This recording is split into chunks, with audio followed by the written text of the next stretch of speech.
week's edition of CovInspiration with Dayo Israel. Today, I am delighted to be hosting a special person, the former Deputy Governor of Lagos State. He is an astute politician, but before he went into politics, he was a banker.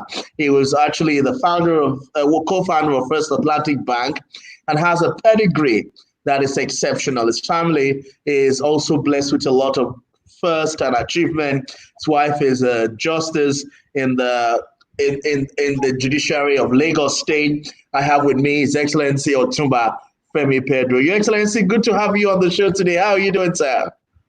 I'm doing great. Thank you very much. Thank God, in the middle of the pandemic, we are all healthy. So we give glory to God. Absolutely. We are looking well too. Thank you so much, sir. Thank you very much, sir. Daddy, this is an interview I've been looking forward to. And a lot of people, when I said Otunba Femi Pedro is coming, they're like, oh my God, wow. And I see them all adding and joining us on the YouTube. I'm going to try to get on Instagram now. But a lot of people know you a lot of people that know you nowadays, or the younger generation, know you as former Deputy Governor of Lagos State. They don't know the businessman, the investor, Femi Pedro. Who is the economist, investor, Femi Pedro? Well, first of all, prior to my becoming Deputy Governor, I spent 22 years in the banking industry. Started at the Central Bank of Nigeria at the age of 25, and later joined First City Merchant Bank, worked with the founder and owner of First City Merchant Bank Group, Otunba Balogun, as his executive assistant. From there, I joined the team that started Guarantee Trust Bank as one of the original investors, and I worked there as a senior management position. For 8 years, I was at Guarantee Trust Bank before I became managing director of First Atlantic Bank. And I try to chronicle my experience in both public and private sector in the book that I've just written, which is titled The Formula for Wealth. And really, that's why I'm on your program. I want people to be aware of all the things I have in that book for them. A lot of people are struggling financially. And they're looking for answers. I'm live on Instagram, sir, so you can also watch me and then request to join me on there, sir. Okay, yes, I'm doing that right away. Yes, sir. Okay. I'm just waiting. Okay, yes. Yes, I'm sending you. Yes. So, okay. Yes. So I want to share my story with people. Yes. I've taken my time. I've taken my time to write this book. It's rich with knowledge and information. And I want to share this with the younger ones. It took me this many years, almost 40 years in both the public and private sector to get to where I am today. And I want you to get there smoothly and in far shorter time. If you follow... The camera on the iPad is not looking at your face. Okay. Okay, can you see me now? Am I okay? No, this one is fine. It's the Instagram. Oh, okay. You want me to put the camera of the Instagram close to my face? Okay. Yes, sir. Okay. So I can see your perfect. Okay. Is it okay now? Okay. Perfect, yeah. So the story is that I want to share my story with people. And I don't want people to struggle financially. I want them to be in a position to defeat poverty and create wealth for themselves. And it's not that difficult if you follow the rules of wealth I enunciated in my book. And that's my life history. I've shared my experience from 1982 when I started working up to date, which is 38 years. And I can say that by the grace of God, I'm very comfortable, very, very comfortable before I became Deputy Governor of Lagos State. And I've always been able to... that I wanted you to tell us first, so that they can know. Because a lot of people think that you should be writing about politics, but they don't know that you were already a GTB, part of the founding directors. You were a founding member of First Atlantic. How old were you, sir, at that age when you started that? Well, I joined Central Bank at the age of 26. after my NYSC. And by the time I turned 32, I had already invested heavily in a new bank, Guarantee Trust Bank. At the age of 33, we set up the bank. And 8 years after, at the age of 41, I became managing director of First Atlantic Bank. So, and all this was possible because I understood, even at a younger age, the formula for wealth. And it's this formula for wealth that I'm sharing with you, your listeners, and the people of Nigeria today. If you follow that formula, you will succeed. I can assure you. There is no shortcut to wealth creation. It's painstaking. It's time-consuming. You have to be relentless. You have to be bold. You have to be determined. You have to be ready. You have to be committed to it. And you have to be persistent. And there are several values I enunciated in this book that most people lack. And if you lack those values, you will struggle. And I don't want you to struggle. Whether you are an entrepreneur, you are a professional, you are an employee of an institution, you are in public service, you don't have to be trapped in poverty. If you apply yourself early enough in life and you stay focused on your goal and your vision. Absolutely, sir. Amazing. So, if I take it from here, I really want to dig deep into the mindset, because people don't buy a product, they buy into people. And so it's important people have an understanding of who FFE was or his journey. What led you to starting First Atlantic Bank? Okay. And stepping out and taking the risk. Okay, let me start from the time I was at Central Bank of Nigeria. I was a young graduate, full of hope for the future, exuberant, and ready to go. I was working, I had a boss who was 55 years old. He had been in Central Bank for the past 30 years prior to that. He had risen to the level of director. But I wasn't impressed with him. He was a good man, but he was struggling, always full of complaints and lamentation about his situation in life, that he was always broke, struggling to pay his children's school fees. And I looked at him. I said, if this man had worked there for 30 years and his situation is like this, it means that in 30 years' time, I will be just as poor as he is. So I told myself, this is not the place for me. I have to find my own calling in life. I began to search to move out of Central Bank. And luckily for me, due to my relentless efforts, I was able to land a new job at First City Merchant Bank. And I was posted to work in the office of the executive chairman. That changed my life. Wow. I looked at him. Here was a man who owned a bank, and he was very proud of his bank. He carved out what he called the culture of excellence, and he trained us on that culture. And I kept telling myself, someday, very soon, I will own my own bank. That became my dream. Wow. And I was determined and I was committed to it. I made sure I learned a lot from him. I wanted to know what made him tick. I realized that he was a man of style. He was a man of quality.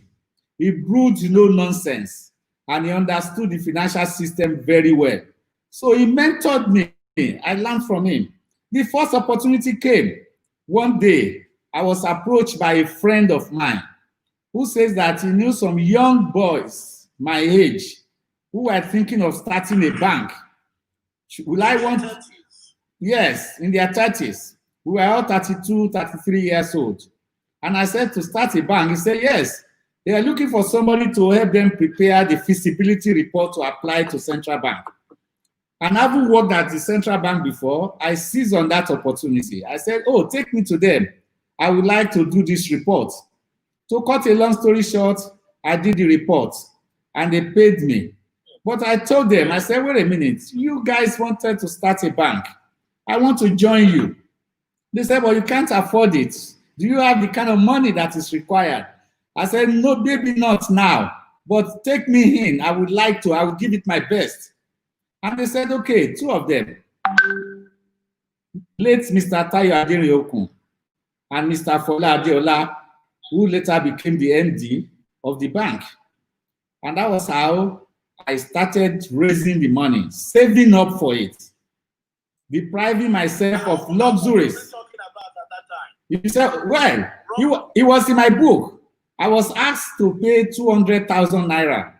My annual salary was 35,000 naira. So it will look overwhelming to anybody. That where are you going to get this kind of money? But later, Adereokun told me, open a savings account with me and start putting a part of your salary every month into that account. Look for any other way you can raise money. Within 1 year, because I was determined, this was my dream. Remember, I told you, 2 years earlier on, when I started working with my chairman, I started dreaming of being an owner of a bank. And this was the first opportunity I had. And I made it. Not only I was able to invest in that bank, I also became the first employee of that bank. I was hired in senior management position. So I was enjoying the best of both worlds. I was working, earning salary, earning dividends, earning bonuses, and a shareholder. That is how to build wealth. And 8 years down the line, after I rose to the level of assistant general manager, I left the bank. An opportunity came to acquire another brand new bank.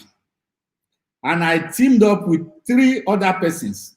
And I was able to use the funds that I had, put together in Guarantee Trust Bank and my shareholding in the bank to buy into this new bank called CovInspiration Bank. And I was made the managing director of the bank. At the time I was the managing director of the bank, I owned about 17% of the bank. So is that the same one that turned out to be First Atlantic? Yes, we changed the name immediately to First Atlantic. And after I left the bank merged with First Inland Bank, and it later merged with FCMB. So, and I was managing director of that bank for 4 years. But the thing is this, you can be working, you can be an employee, you can be in the civil service, and you can still make yourself a millionaire. All you need to do is learn the art of wealth creation. Acquire the knowledge. Understand investing. It's not complicating. It's just a matter of mindset, being determined, and deprive yourself. Part of the rules of wealth that I explain in my book is what I call personal financial discipline. A lot of us are not disciplined. We are very wasteful in our ways. We spend money wastefully. We spend money lavishly. We put our money in ostentatious things that will not last. And these are what takes money away from the pockets of people.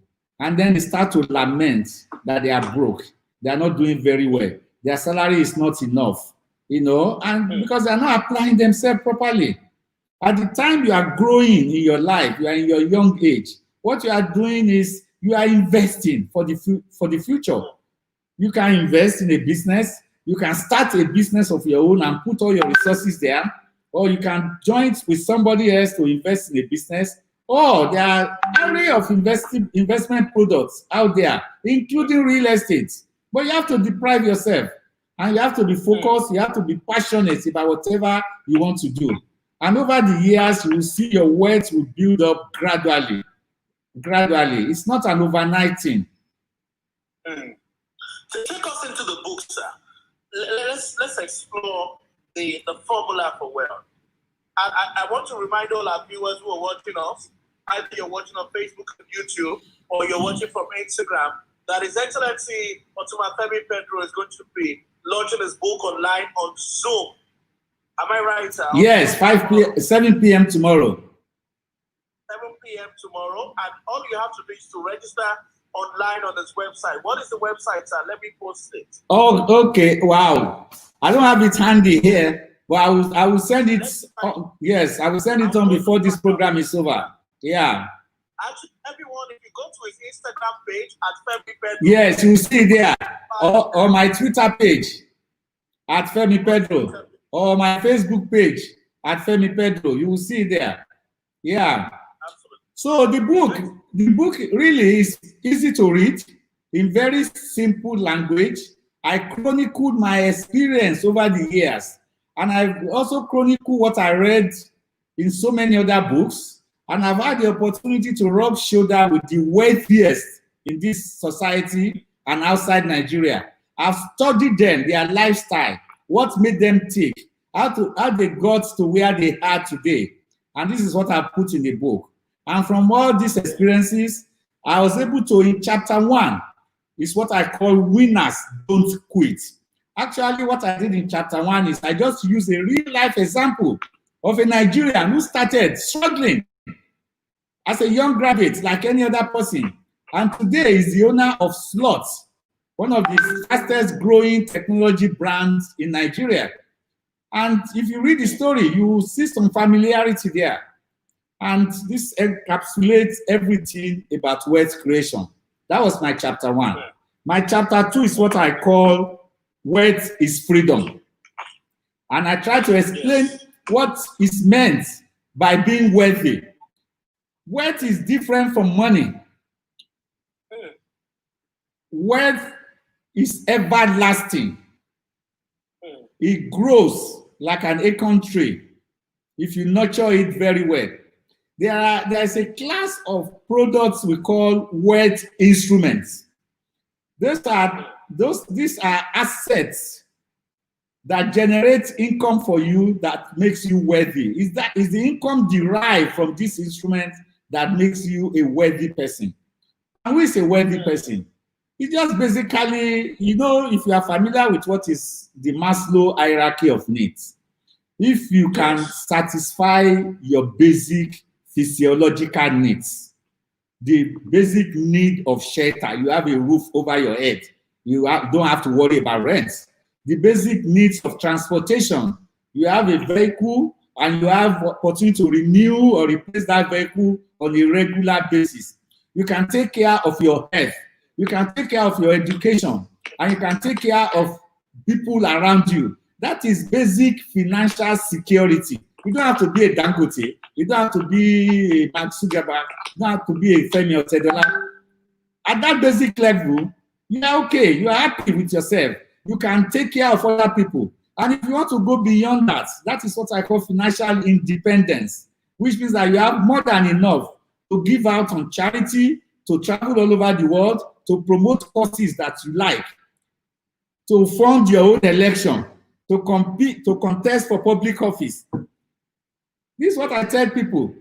You want to go into politics, you first of all have to develop yourself, make your own wealth, create your own wealth outside before you venture into politics. If you venture into politics looking for money, you will waste your time.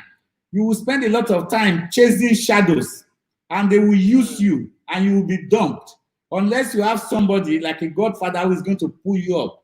But if you are an established person, you have made a name, you have created wealth for yourself, you have gone into business, you have done very well, you walk into politics, they will embrace you. If you are not empowered, you can't make a change. You can't position yourself to be a change agent. It's only those who are empowered. I tell young people, don't jump into politics. They see people in politics, they say, how do I become a politician? How do I make it like you? Before I became deputy governor, I was already a managing director. Have you been a managing director and you want to jump the queue? You have to pay your dues. The sitting governor came from the corporate sector. We worked together and he spent many years, even in the public service, as a special advisor, as a commissioner before he became governor. So it's not an overnight sensation. You have to position yourself so that you can be able to compete and contest. So basically, that is this chapter 2. Chapter 3 dealt with the true face of poverty. I just explained there why people struggle. Somebody say an engineer well-read, well-educated, intelligent, talented. And all his life, he struggled financially. He got a good job. He's earning a good salary, probably earning 500,000 a month. But he's never been able to make ends meet. There's no way you can make ends meet if you live on salary alone. It's not possible. You will remain poor. You can spend 30 years on that job and you retire penniless. So the only way out of it is either you decide that I'm going to deprive myself and start investing part of my income. By the time that investment begins to grow, more money in your investment account than you have made a salary in 30 years. Or you can begin to have a dream, have a passion for something, and become an entrepreneur. And when you become an entrepreneur, it's just not a matter, it's not a matter of I want to start a business and I'm just jumping right into it. That's the mistake most people make. Or they get into money and, oh, okay, you are in public office and you are saying to yourself, okay, when I leave this job, I want to have something to fall back on. So you just take money, you go and throw it into a business. You're throwing money away. You will lose the money. There's no way you can sustain that because you have no knowledge of entrepreneurship. It's a discipline on its own. People think that you can just start a business. You have to acquire the knowledge and learn it.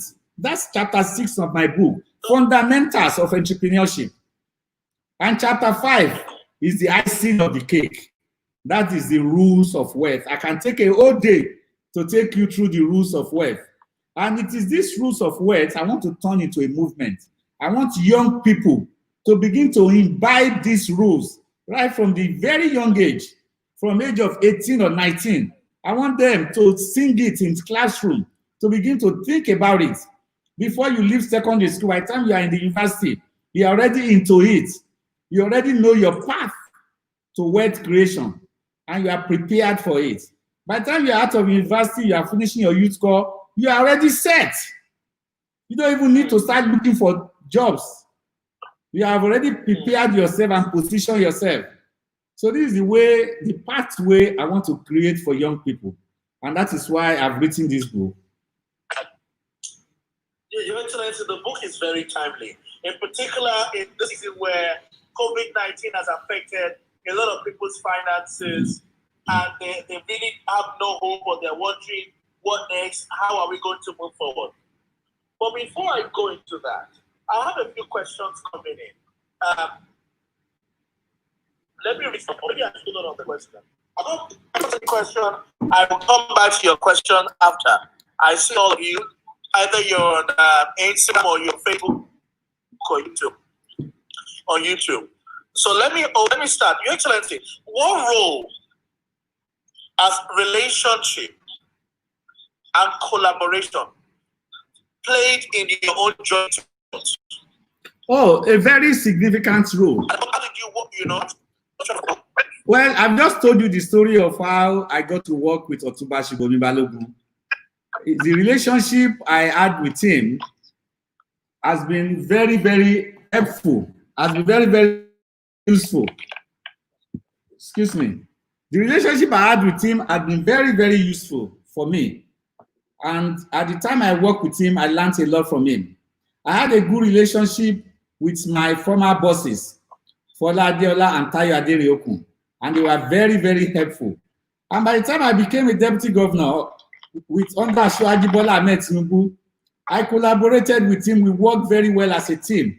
I learned a lot under him. He mentored me, and we worked together very well. And we achieved a lot in 4 years that I worked together with him. Between 2003 and 2007, Lagos made giant strides. This was the period, don't forget, that President Obasanjo seized the funds of local governments in Lagos State. And we survived it. We survived it for 2.5 years. Heaven did not fall. And we were able to do that because of the dexterity in financial management of Asiwaju Bola Ahmed Tinubu and the team he put together. So collaboration, cooperation is very useful. In fact, you cannot create wealth and you cannot make a success out of your life if you don't have support and help from people around you. That's what I wanted to put out on. The camera on it. Hello? I can't hear you again. The Hello? Instagram camera. Can you hear me, sir? Yes, I can hear you on this. Yeah, the Instagram camera is facing the floor for the other phone. Oh. Okay. Yes, sir. I'm sorry. I'm trying to find it. I'm holding the phone while I'm speaking. Maybe that's why. Why? Okay, sir. I wonder what happened. Why is it not showing me? Is it? I still can't see your face, sir. It's showing your computer. Okay, I see. I know. I see the reason why. Now I can see my face. Camera. Yes, I can see your face now, sir. Can you give me a second? Let me just get a charger. Just 1 minute. Okay, sir.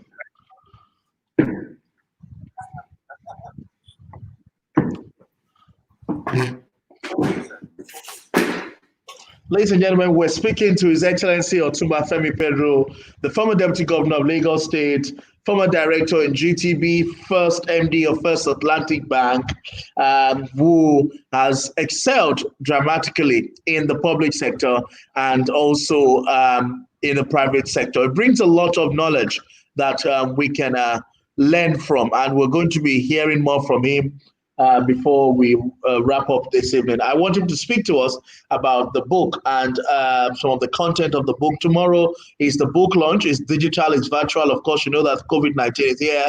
And so there is the social distancing rule. He's also an experienced administrator. He's going to read 1 or 2 paragraphs from the book for us in a brief minute. Please just bear with us as he sets up his telephone and charges his gadget so that we can go ahead. Yes, Ondo Diary, I see you. I'm going to take your question in a bit. I've seen a few questions. Don't worry, Ondo Diary, I'm coming back for you.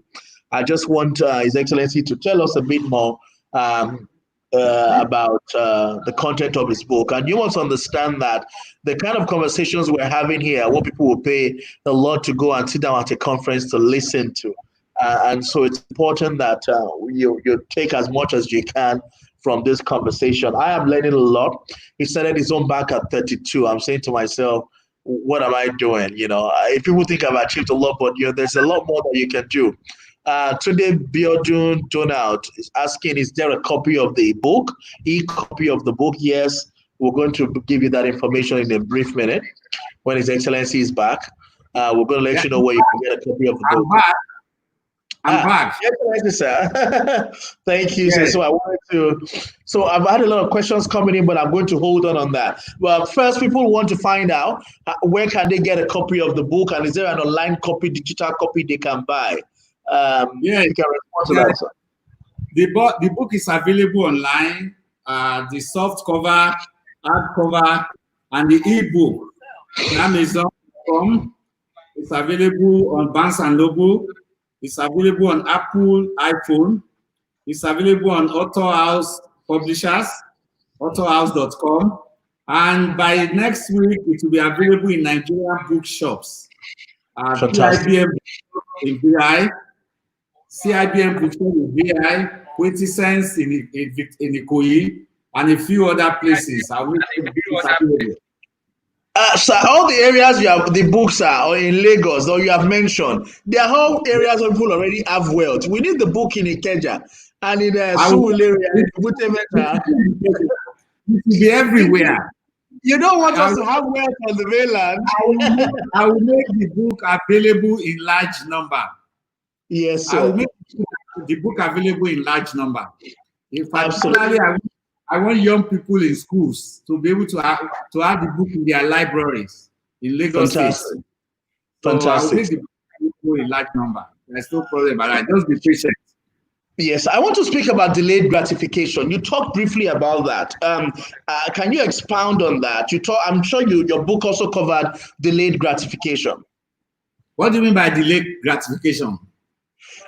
You talked about sacrifices. You want it now. So rather than buy that shirt, you are delaying your gratification. You are putting that money. That was how you were able to put that money to buy to buy shares in GTB, I believe, and First Atlantic Bank. rather than buy a car and spend money. Dayo, it's very easy. The day you decide that you want to be wealthy, then you will imbibe what I call personal and financial discipline. Once you take that to act, you have a goal and a vision. It's no longer the time that you take frivolous trip to Dubai or go and enjoy yourself in Abuja, or you sit in a nightclub and you drink 4 bottles of champagne and you frolic around. No, it's a serious time for you. Wealth creation is serious. You know that what you are doing today, you are going to enjoy them later on. The time to frolic, the time to travel, junket all over the world will come when you are wealthy. I can sit down now and try to visit anywhere in the world I like. And I will not bat an eyelid because I have made sacrifices in the past. And this is what I tell people. I'll give you one example. When I was in the bank, they used to pay us bonuses. And I was a day I was paid $500,000 bonus. This was in the 90s. And I said to myself, wow, I've always wanted to visit the south of Spain. This is the time for me to go on that trip. It was a Salah weekend holiday. I called my wife. I said, get ready. We are going on a trip to south of Spain. I called my travel agency, buy me a ticket.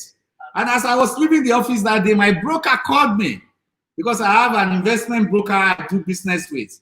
And he said, hey, Femi, do you have money to spend? I said, what for? He said, I want to go and buy Nestle shares. I said, buy Nestle shares? He said, yes. I said, wow, why? He said, well, if you buy it, you won't regret it. So I decided to follow his advice. I changed my mind. I didn't go to Spain again. I used that money to buy Nestle shares. The 500,000 naira I spent on that Nestle shares turned to over 3.5 million naira a year after. If I had gone to south of Spain, I would have finished that $500,000 naira and I would have forgotten it after 1 week. I would have forgotten about it after 1 week. So that is the difference between wasteful expenditure, between frivolous spending. Dayo, can you hear my example or you want me to repeat it? No, I can hear you, sir. I can hear you clearly, sir. Yes. So that is the example that I just gave. And it's common everywhere. You love that brand new car. You want to ride a SUV because your friend is riding one. So you begin to borrow money from family, from friends, gather money together to buy the SUV. The SUV is not going to create wealth for you. It's going to make you poorer. So if you are committed to wealth creation, that's not where you should be spending your money. That's not where in your 30s, in your early 40s, your focus should be investing. You can invest in yourself, you can invest in a business, you can invest in a company, you can invest in your own business as an entrepreneur. You are applying your money back and you are growing your wealth. So that the time will now come, your money works for you. You are not doing the work anymore. It's money that is now working for you and wealth is creating wealth for you. So this is the gospel truth. And this is what I want to spread and people to imbibe. Can you hear me? We are going off. I can't hear you again. Can you hear me, Hello, sir? Dayo. Can you hear me, sir? I can hear you now. Excellent. I can hear you very well. Yes.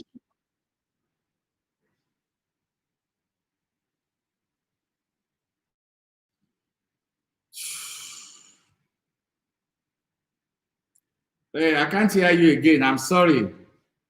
The internet is breaking off.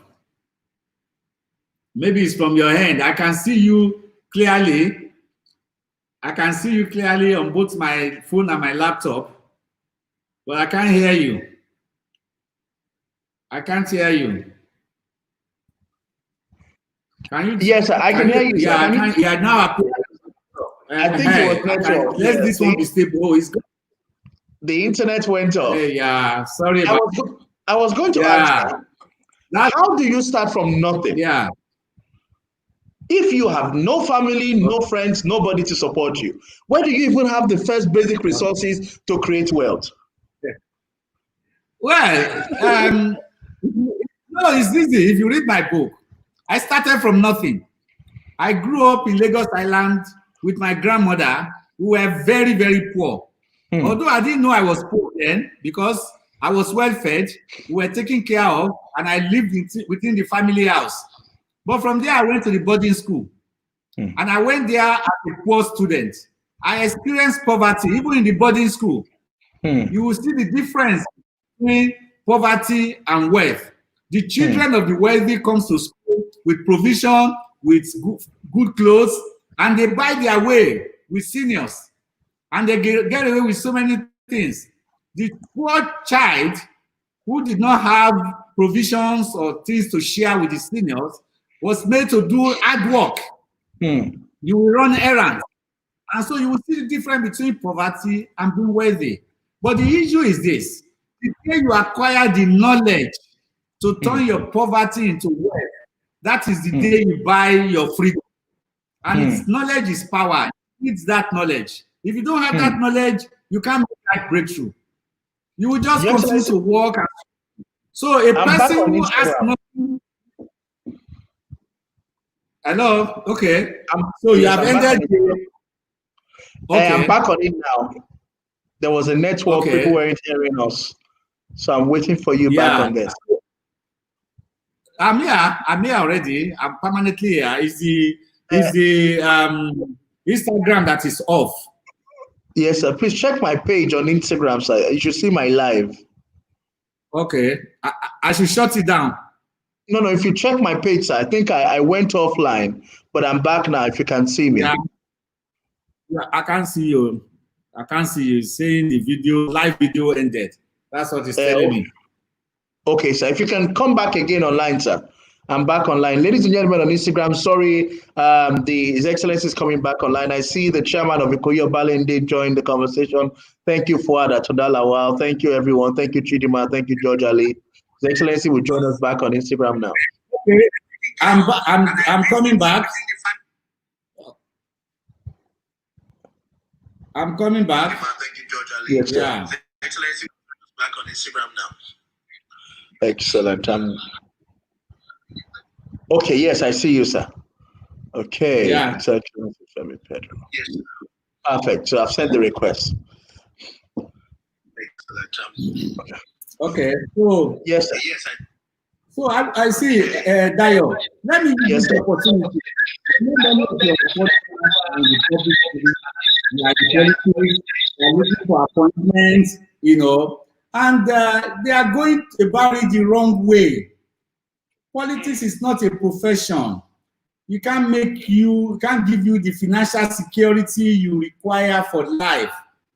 It cannot. Even if you are lucky, you get a good appointment and you have good money.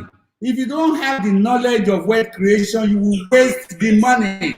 There are people who are there before you. Go and ask them where they are now. They are penniless. People have been local government chairmen, commissioners.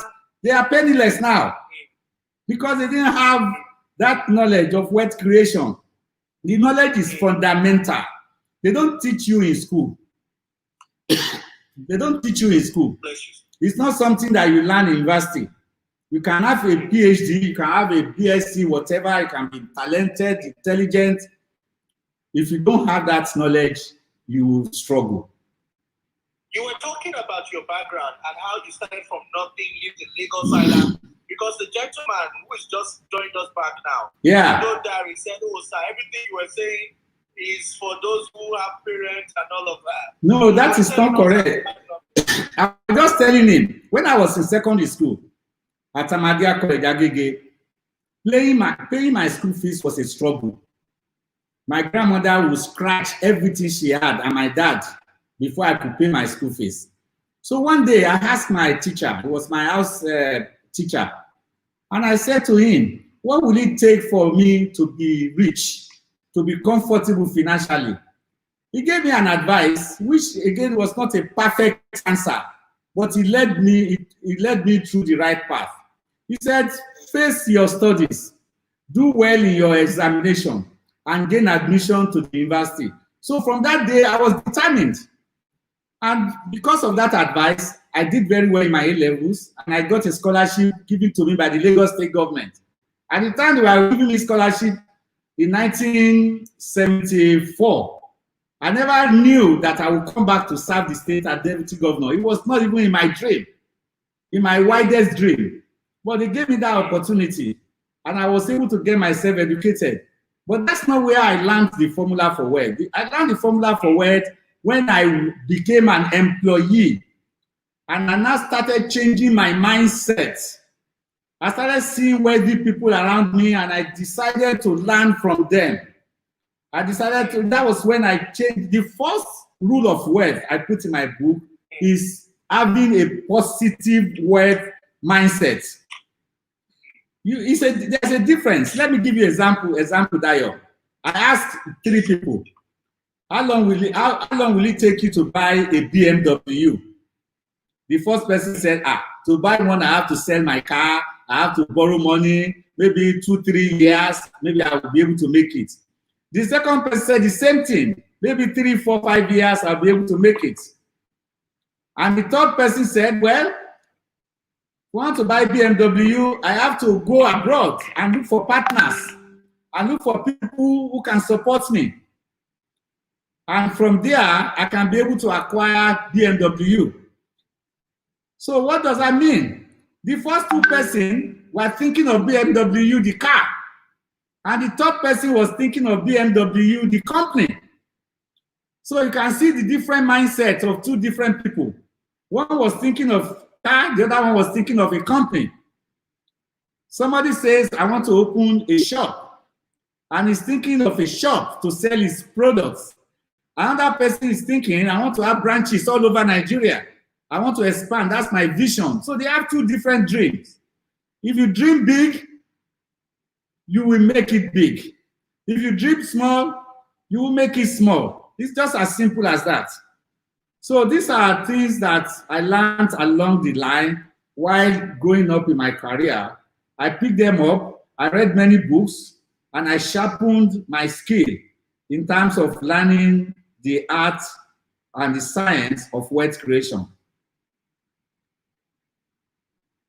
I would like to know more, but I don't want to go too deep into the book so that people can have a reason to buy the book and to also come online and to the book launch tomorrow to hear more. But if I can touch one final part of the book, you said wealth is freedom.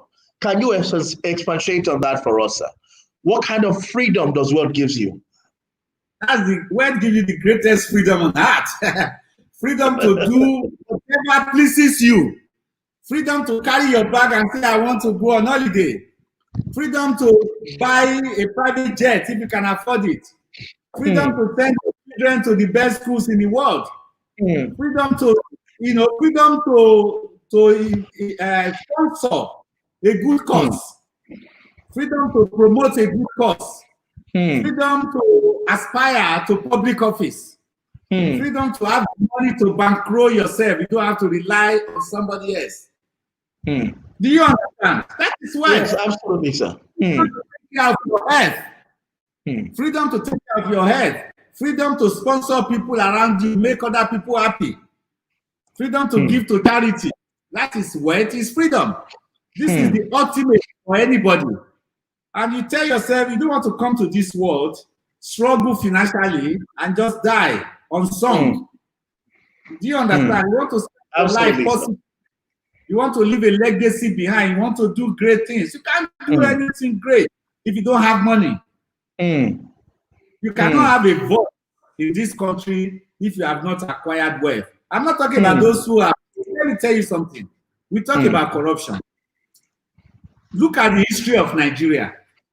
People that have been in public office. Most people that have been in public office. Can you hear me? Yes, I can hear you very clearly, sir. I'm off again on Instagram.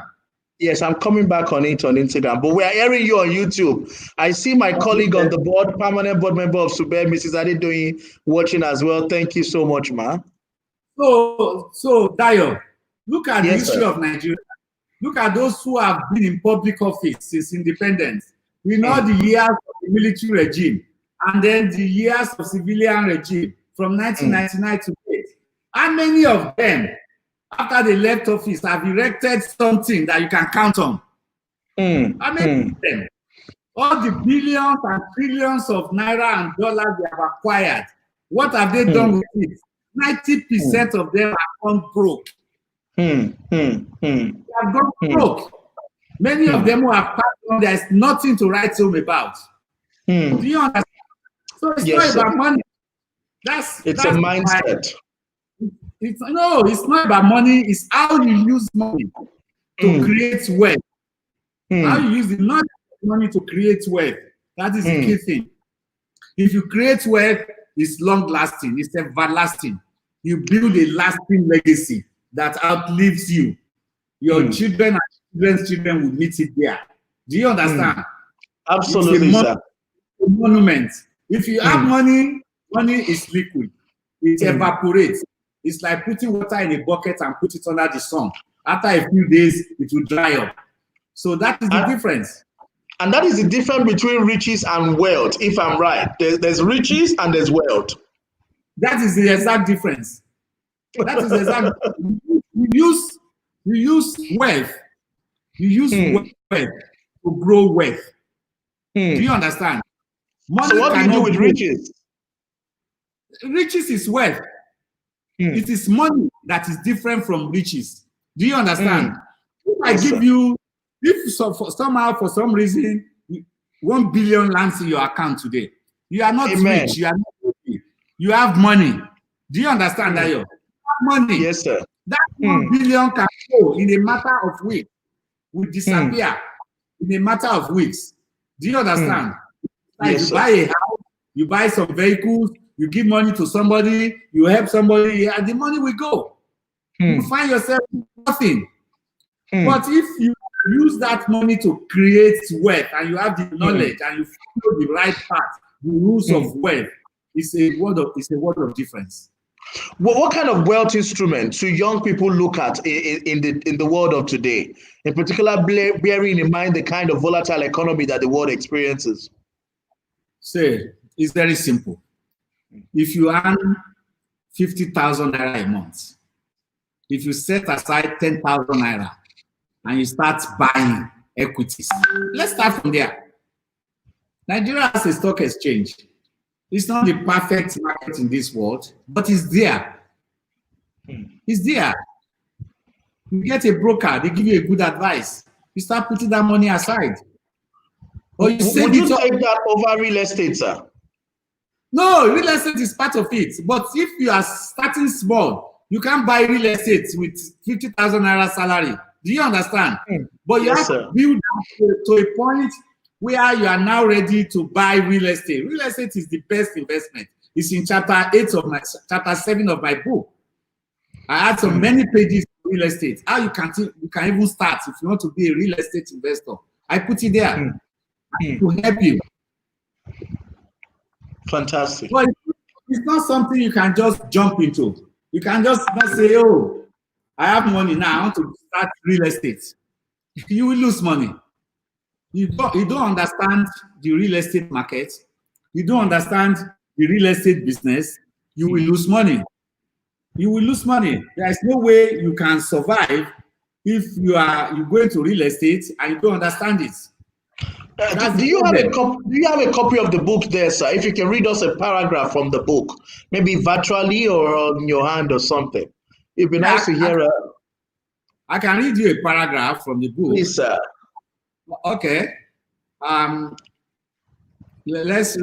me read an interesting paragraph. Let me read paragraph 2. You asked a question about wealth. Yes, sir. What chapter is that? Chapter 2. Wealth means freedom. It starts with this quote by Robert Kiyosaki. It's not how much money you make, but how much money you keep. How hard it for you, and how many generations you keep it for. That's the first quote. The second quote by Edward Young. Avebar concluded that wealth is a state of mind, and that anyone can acquire a wealthy state of mind by thinking rich thoughts. And then I start the chapter. Wealth is defined as a state of being rich or materially prosperous. It is synonymous with affluence well-being, and luxury.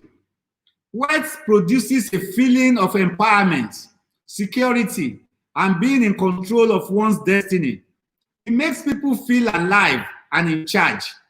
Wealth, or the absence of poverty, which is a state or condition in which a person lacks the financial resources and essentials for a minimum standard of living, is one of the most fundamental aspects of human freedom.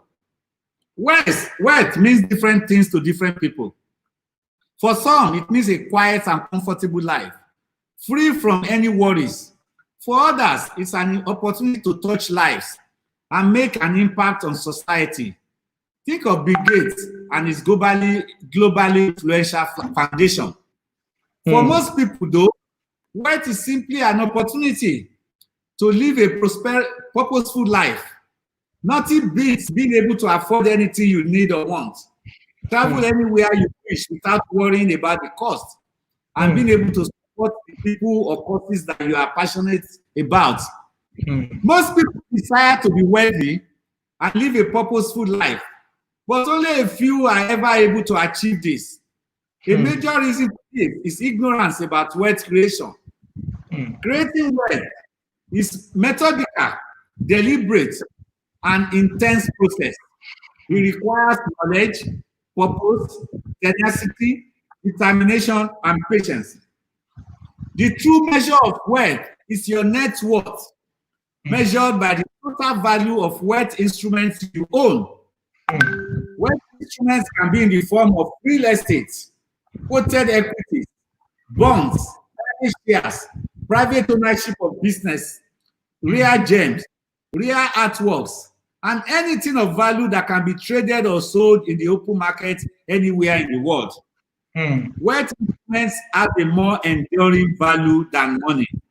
Real wealth is the income generated from these wealth instruments. If you own a wealth instrument such as real estate, your wealth is in the rent you receive or the proceeds of sale of real estate. Likewise, if you own equities, your wealth comes from dividends and capital appreciation. Owning an expensive house, exotic car, or a costly furniture does not necessarily make you wealthy. These assets don't generate income. They simply add to your expenses due to maintenance and insurance costs. If a person comes into large amounts of money by winning a lot, or through inheritance, or through some other windfall gain, the person is rich in cash, but is not wealthy. He or she can simply be described as someone with a lot of money. Some people soon realize that money is liquid. If uninvested or handled recklessly, money loses its value or completely vanishes over time. So that is a part of chapter 3 that I've just read for you. Wow. Wow. I wish I can have a whole day to continue, but let me just stop there. So, Dayo, any more question? Any more question?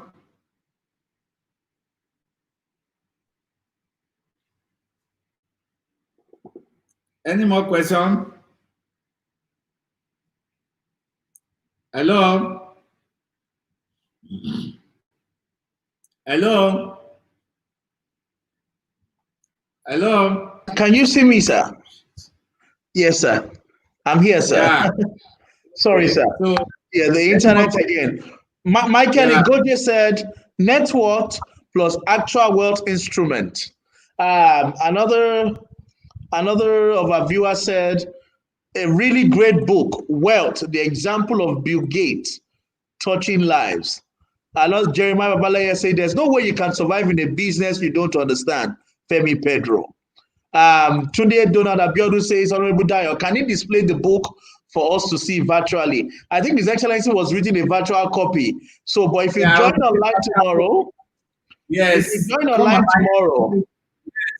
you can see the book online. Go to my pages at Femi Pedro on Twitter, at Femi Pedro on Instagram, Femi Pedro on Facebook.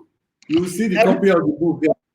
Everyone, I'm asking that you kindly go to His Excellency's page and also share it to your contact. My point, Akidayo Miafolabi, exactly what you said is what I took away from the paragraph that His Excellency read. Owning wealthy furnitures, materials doesn't make you wealthy. Owning expensive furnitures and camera doesn't make you wealthy. Cars, houses, and furnitures, no matter how expensive they are, is not a true sign of wealth. Thank you so much, Your Excellency. Ladies and gentlemen, I've been speaking to His Excellency, the former Deputy Governor of Lagos State, Otunba Femi Pedro. I have seen that in another light. I met him.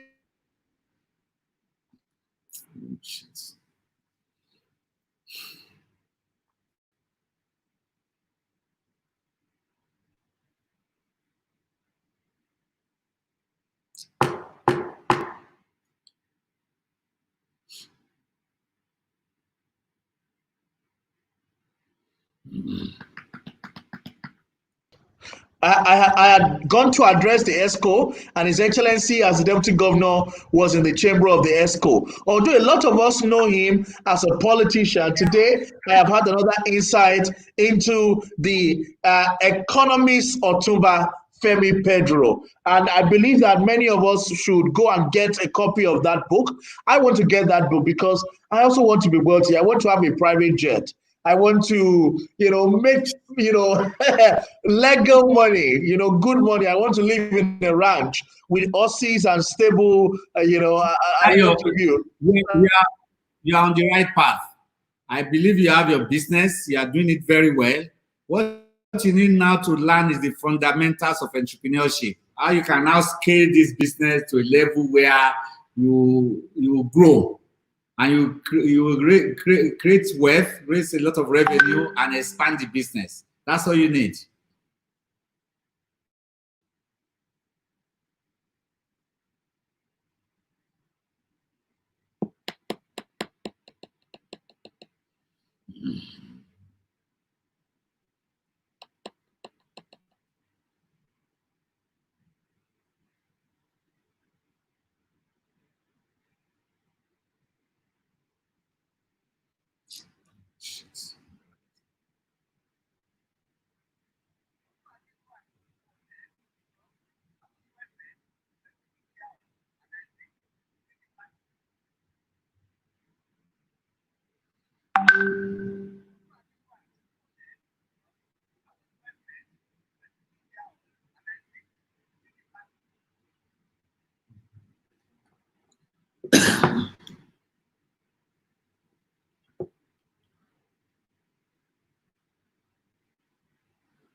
Your Excellency, sorry, sir, I'm finally back. I've changed my internet. Okay, no problem. Let's round up. We have to do something about the internet service.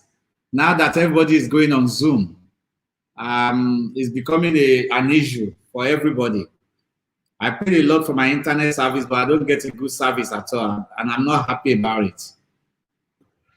We really need to do something about our... Yeah.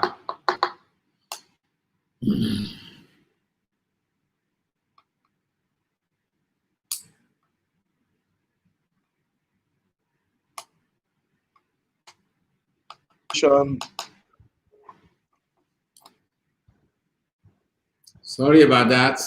It's really poor. Something else. Okay. Yeah. It's really poor. Sorry. Is it from you or from me? Dayo? Is this problem from you or from me? Dayo?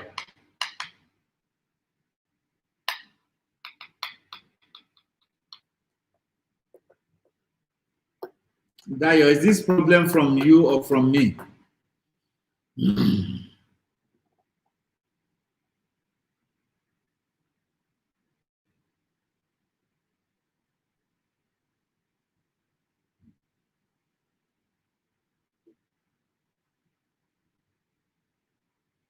Dayo, is this problem from you or from me? Eh? Oh, wow. It's a pity. I can't hear you.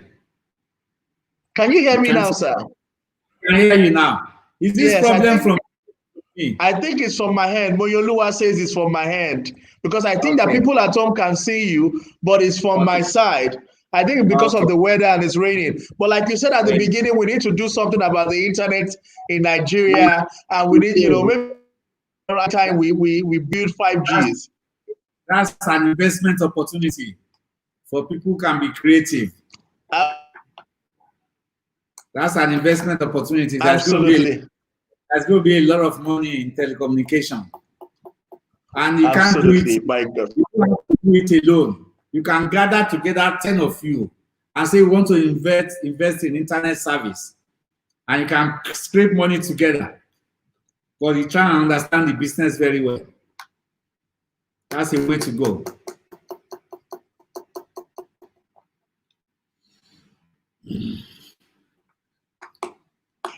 We're very grateful for your time. We're very grateful for your time, sir. Thank you so much for your excellency. We look forward to joining you tomorrow. And also, I hope you have registered.